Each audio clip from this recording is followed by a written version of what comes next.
Bismillahirrahmanirrahim. Assalamualaikum warahmatullahi wabarakatuh. Alhamdulillahi rabbil alamin arrahmanirrahim maliki yaumiddin. Allahumma sholli ala sayyidina Muhammad wa ala jami'al ummati sayyidina Muhammad. La hawla wa la quwata illa billahil aliyyil azim. Hadirin jamaah pengajian Hijaiyah Alif Adam Insan Kamil Khalifatullah yang dirahmati Allah. Alhamdulillah atas keberkahan dan ridha Allah kita bisa mengawali malam hari ini, hari Senin. Kita memulai untuk mengkupas, membahas tentang isi dari kitab Tafsir Hijaiyah Insan Kamil Khalifatullah, tentang perjalanan jiwa manusia untuk menuju manusia sempurna yang mendapatkan tugas untuk menjadi khalifah fil ardi. Sebelumnya saya jelaskan bahwasanya kitab ini adalah murni buah pemikiran dari diri saya yang alhamdulillah diberikan kepahaman oleh Allah tentang makna daripada huruf hijaiyah. Karena awal sebelum dipahamkan tentang tafsir huruf hijaiyah, ilmu demi ilmu sebelumnya telah saya pelajari, terkhusus tentang ilmu tasawuf ataupun makrifat dari guru saya yang begitu banyak bahasan ataupun uraian di dalam kitab-kitab yang berbeda-beda. Selama 9 tahun saya thalabul ilmi kepada guru saya yang bernama Kiai Samsuri Hasan dari Kediri. Alhamdulillah setelah saya selesai mengikuti kajian guru saya selama 9 tahun, lalu saya mencoba memahami isi daripada kitab Insan Kamil yang dikarang oleh beliau Syekh Abdul Karim Al-Jaili. Dengan ridha Allah dan izin Allah saya bertawasul kepada beliaunya untuk bisa memahami isi kitab. Alhamdulillah, berkah mempelajari isi kitab Insan Kamil, Allah memberikan suatu hidayah titik terang bahwasanya materi-materi perjalanan ilmu tasawuf termasuk ma'rifatullah itu bagaikan suatu perjalanan di mana seseorang tidak hanya sebatas memahami ilmu makrifat atau tasawuf, tetapi ada suatu tujuan dari kita di dalam memahami seluk-beluk ilmu tasawuf dan juga ilmu makrifat. Karena di dalam kitab Insan Kamil karangan beliau Syekh Abdul Karim Al-Jaili telah diterangkan bahwasanya kedudukan manusia sebagai Bani Adam itu merupakan citra daripada sifatullah yang sering disebut sebagai mikrokosmos atau sering disebut dengan jagat kecil. Maka merujuk daripada uraian beliau Syekh Abdul Karim Al-Jaili juga merujuk kepada suatu keterangan man arafa nafsahu faqad arafa rabbahu. Barang siapa yang mengenal dirinya secara lengkap lahir batin, dia akan mengenal tentang Robnya. Kedudukan di sini Rob, Tuhan, belum ke asma Allah. Kenapa di dalam man arafan nafsahu faqad arafa rabbahu? Karena di dalam diri insan itu ada satu hal yang selaras dengan sifat-sifat Rob. Inilah yang menjadikan kunci kita untuk memahami bahwasanya untuk mengenal Rob atau Tuhan atau Rabbul Alamin, kita harus mengenal diri kita dari sisi sifat-sifat yang kita telah diberikan oleh Rob itu sendiri untuk mengenalnya melalui sifat itu. Sehingga sifat-sifat yang ada di dalam diri kita menjadi suatu kunci-kunci jalan untuk mengenal Rob. Inilah yang sering disebut al-insanu siri wa ana siruhu. Sesungguhnya insan itu menjadi rahasiaku. Wa ana siruhu, dan aku menjadi rahasianya. Maka disinilah untuk mengenal inti daripada ilmu ma'rifatullah, kita harus mengawali dari mengenal diri dari sisi sifatullah. Dan sisi sifatullah itulah yang menjadi bukti adanya manusia disebut sebagai insan kamil. Dijadikan manusia dalam keadaan sempurna penciptaannya oleh Allah, meliputi lahir dan batin. Namun inti kesempurnaan manusia itu ada pada jiwanya. Inilah sehingga manusia disebut al-insan.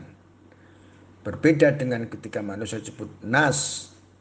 Ada suatu beda martabat antara nas dan insan. Insan lebih merujuk kepada sifat batin Bani Adam. Nas merujuk kepada sifat zahir secara umum dari Bani Adam. Maka dari itu ketika manusia bisa menempatkan dirinya sebagai sebaik-baik penciptaan dari Bani Adam secara batin maupun zohirnya, dia mendapatkan makom al-insan. Namun di luar dari itu manusia sering disebut dengan nas. Sehingga dari uraian-uraian kitab Insan Kamil dan kitab-kitab tasawuf serta ma'rifatullah, maka tertuanglah di dalam kitab tafsir Hijaiyah yang menjelaskan tentang perjalanan jiwa manusia menuju manusia sempurna lahir batin untuk menjalankan tugas kekhalifahan fil ardi. Lalu apa yang dimaksud dengan insan kamil dan apa yang dimaksud dengan khalifatullah? Insan kamil adalah keadaan di mana manusia telah diciptakan oleh Allah dalam keadaan sebaik-baiknya dengan keadaan sempurna. Kata kamil memiliki makna sempurna. Insan adalah hewan yang diberi kelebihan Allah di dalam otak dan pikirannya, serta hati nuraninya, serta jasad yang seindah-indahnya, sehingga kedudukan Bani Adam disebut sebagai al-insan, kamil yang sempurna lahir dan batin. Yang menjadi satu pertanyaan, ketika kita telah dijadikan menjadi seorang manusia yang sempurna lahir dan batin, lalu apakah yang menjadi tujuannya sehingga Allah menciptakan kita dalam keadaan sebaik-baiknya penciptaan? Inilah yang menjadi suatu pertanyaan besar bagi kita kaum Bani Adam. Kenapa Allah menjadikan kita sebaik-baik penciptaan? Maka ketika kita bisa memahami tujuan daripada Allah menciptakan al-insan, mari kita merujuk kepada firman Allah di dalam surat Al-Baqarah ayat 30 yang berbunyi, A'udzubillahi minasyaitonirrajim, bismillahirrahmanirrahim. Wa id qala rabbuka lil malaikati inni ja'ilun fil ardi khalifah. Yang artinya, dan ketika Tuhanmu berkata kepada para malaikat, sesungguhnya aku ini ja'ilun akan menjadikan fil ardi di dalam bumi, di atas bumi, khalifah.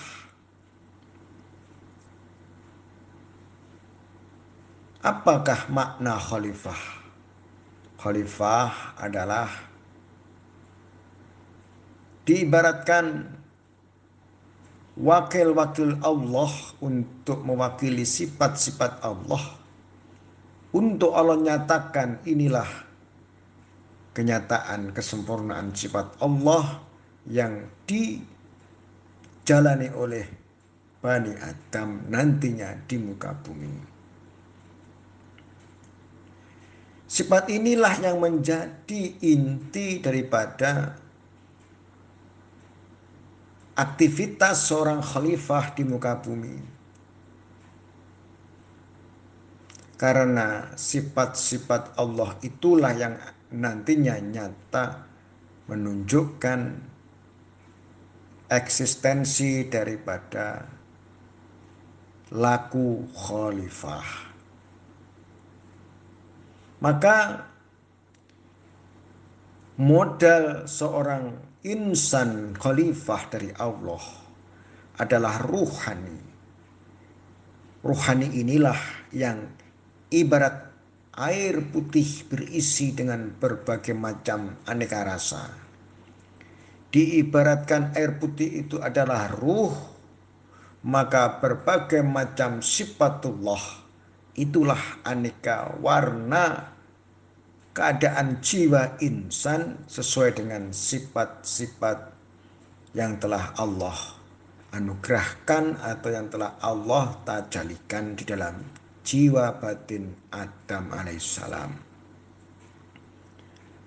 Dan ketika Allah menciptakan Nabiullah Adam sebagai manusia pertama, manusia paling awal, disinilah Allah memerintahkan kepada para malaikat.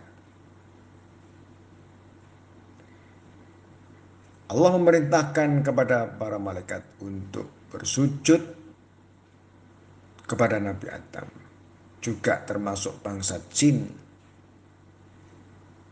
Wa id qulna lil malaikati isjudu li adama fasajadu ila iblisa wastakbaru. Ini menunjukkan bahwasanya keluhuran derajat Nabi Adam alaihissalam di antara malaikat dan bangsa jin, bahwasanya telah dilebihkan martabat Nabiullah Adam dan Bani Adam dengan adanya kesempurnaan dari tajalli sifat Allah. Inilah derajat yang paling tinggi syairil alam yang tidak bisa dibandingi oleh makhluk yang lain. Maka jika kita memahami dari tujuan penciptaan Allah kepada kita sebagai Bani Adam untuk menjadi khalifah, maka inilah yang menjadi titik poin kita untuk kita fokuskan tujuan apa Allah menurunkan saya di muka bumi ini untuk hidup menjadi manusia sempurna. Tiada lain untuk menjadi khalifah fil ardi. Inilah inti daripada kajian tafsir hijaiyah Alif Adam Khalifatullah. Sekarang yang menjadi pertanyaan besar bagi kita semua. Bagaimana mungkin huruf hijaiyah yang sering kita pelajari waktu kita kecil dahulu, mengawali untuk belajar membaca Al-Quran dengan kalimat huruf-huruf alif, ba, ta, sa, jim, ha, kha, dal, dal, ro, za, sin, shin, sob, dot, ta, za, ain, goin, fa, qaf, kaf, lam, mim, nun, waw, ha, lam, alif, ham, yah, ya. Bisa menjadi suatu simbol tentang perjalanan jiwa manusia menuju kesempurnaan. Sebuah pertanyaan besar bagi orang-orang yang belum pernah mengkaji akan hal ini. Karena sesuatu yang belum pernah dia dalami atau pelajari sebelumnya. Kebanyakan mereka terfokus kepada ayat-ayat yang muhkamat, yang sudah jelas. Namun ada beberapa ayat-ayat yang sifatnya tersirat. Sifat ayat-ayat tersirat ini pada kenyataan hakikatnya adalah pelengkap atau penyempurna dari adanya ayat-ayat muhkamat yang jelas.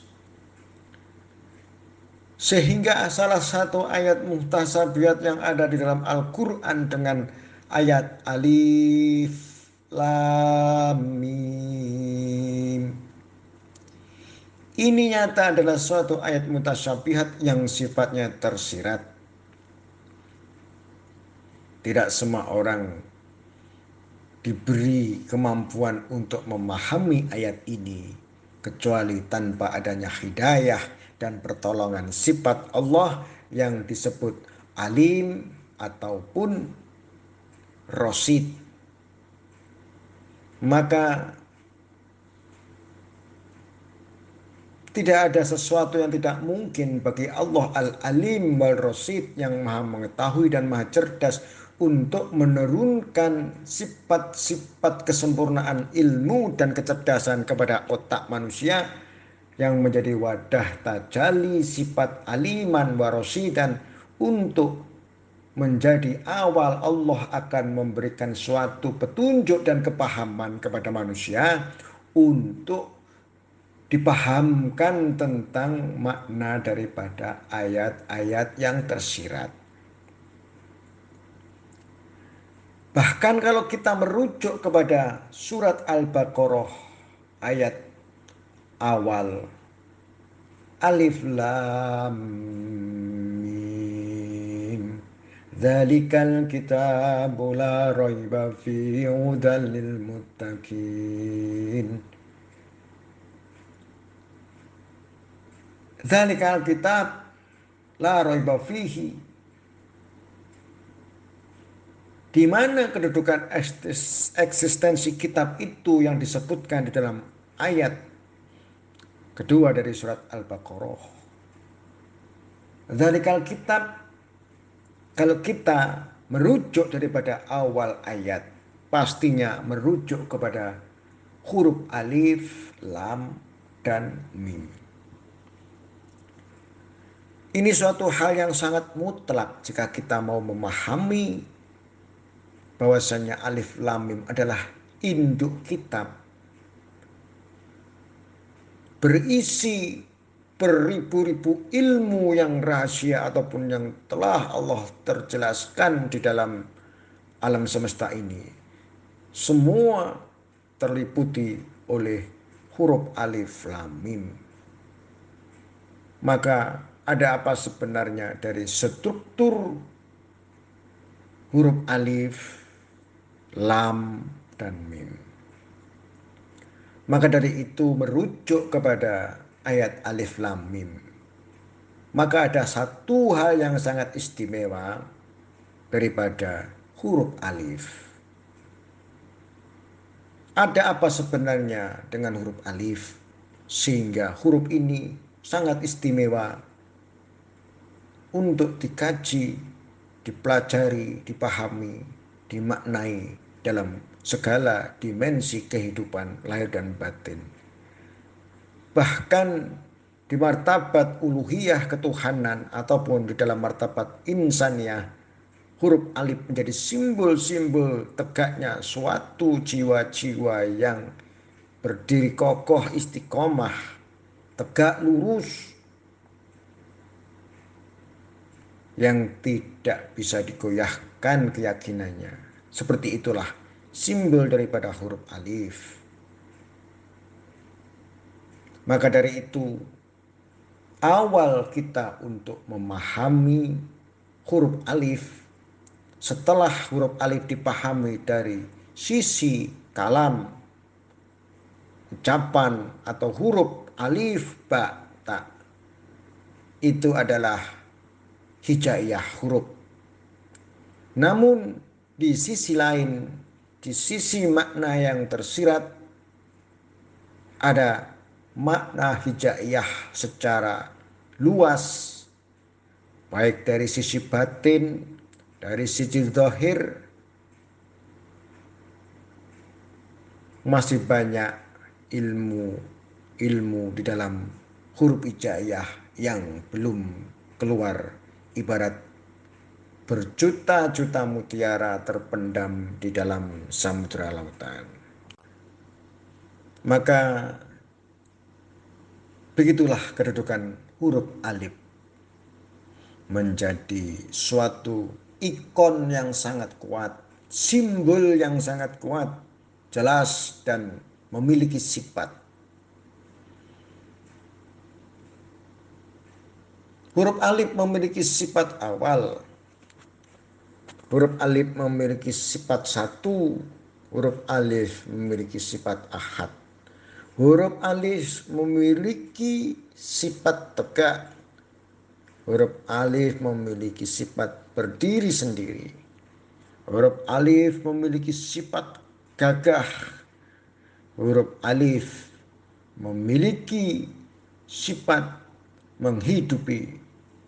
Maka dari itu, merujuk dari sifat huruf alif, kita melihat bagaimana kedudukan Nabi Adam yang berdiri kokoh tegak sebagai hewan yang berpikir, yang berdiri tegak lurus, sungguh berbeda dengan keadaan hewan yang merangkak atau hewan yang merayap atau hewan yang terbang.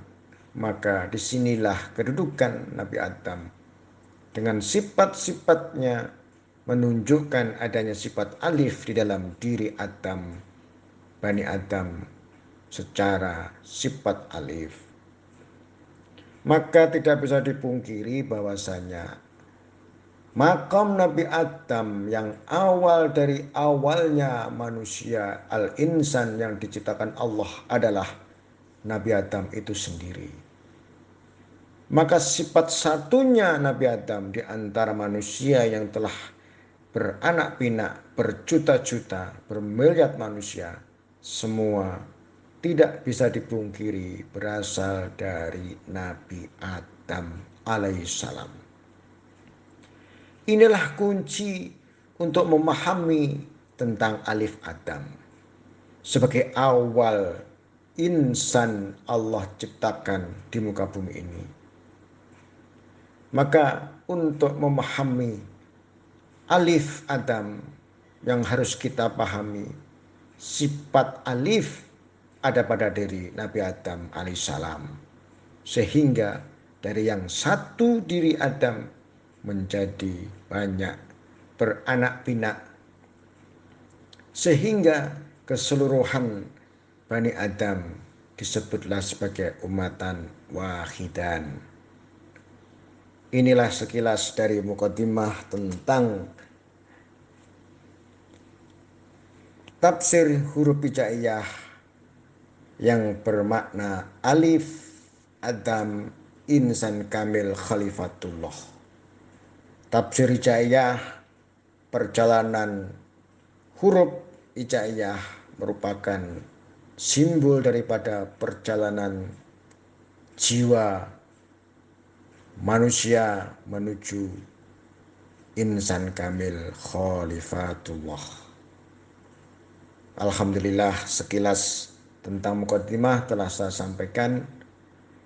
Semoga apa yang telah saya sampaikan diiringi ridha Allah, keberkahan dari Allah, syafaat dari Rasulullah, tarbiyah daripada nabi-nabi Allah dan para Rasulullah, terkhusus kepada Nabi Adam alaihissalam sebagai pendahulu kita, sebagai Abu Jasad, sebagai Abu Insan, bapaknya manusia, bapaknya jasad, pendahulu kita. Semoga Allah memberkahi beliau dan para pendahulu-pendahulu kita. Amin ya rabbal alamin. Ada kurang lebihnya saya dalam menyampaikan mukadimah ini. Mohon maaf yang sebesar-besarnya.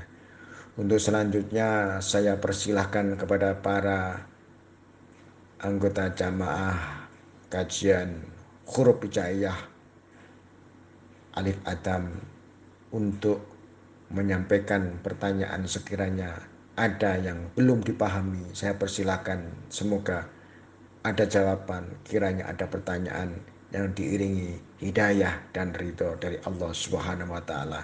Amin ya rabbal alamin. Assalamualaikum warahmatullahi wabarakatuh.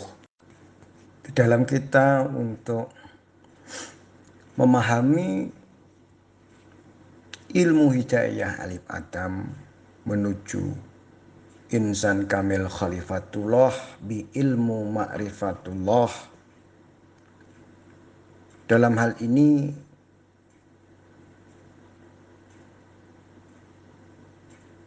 ada atau tidaknya baiat ini bukan menjadi suatu penghalang bagi kita atau penyemangat bagi kita untuk menduduki makom khalifatullah atau mencoba memahami ilmu hijaiyah alif Adam. Karena baiat itu ditetapkan kepada jiwa-jiwa nafsu yang masih belum sungguh-sungguh atau istiqomah di dalam menjalani keteguhan hatinya untuk menjalani sesuatu hal yang dianggap telah benar ataupun baik. Maka saya menyampaikan kepada anggota jamaah, untuk hal ini saya tidak berani menjadikan sesuatu hal yang bersifat baiat atau janji. Karena dikhawatirkan ketika kita telah berjanji namun tidak menepati, ini menjadi suatu hal yang menjadikan kita mengingkari apa yang telah kita jalani. Namun walaupun tiada suatu ikatan janji ataupun baiat, Allah telah menjadikan kita sebagai Bani Adam. Ketika Allah menyatakan akan menjadikan khalifah fil ardi, maka ketika kita menyambut kalamullah, sesungguhnya aku akan menjadikan khalifah fil ardi, tentu kita mau nggak mau harus menyambut kalamullah tersebut. Maka sebaik-baik janji, tidak kepada seorang mursyid atau seorang masyayikh atau kepada seorang habaib atau kepada seorang guru. Sebaik-baik janji adalah kepada Allah sendiri. Karena apa?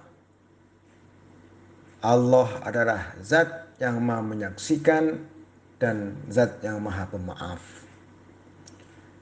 Ketika kita menyatakan janji baiat kita di hadapan Allah untuk menjadi khalifatullah, ketika kita ada sifat lemah, sifat apes, sifat do'if kita, sesungguhnya Allah maha memaafkan dan maha mengampuni.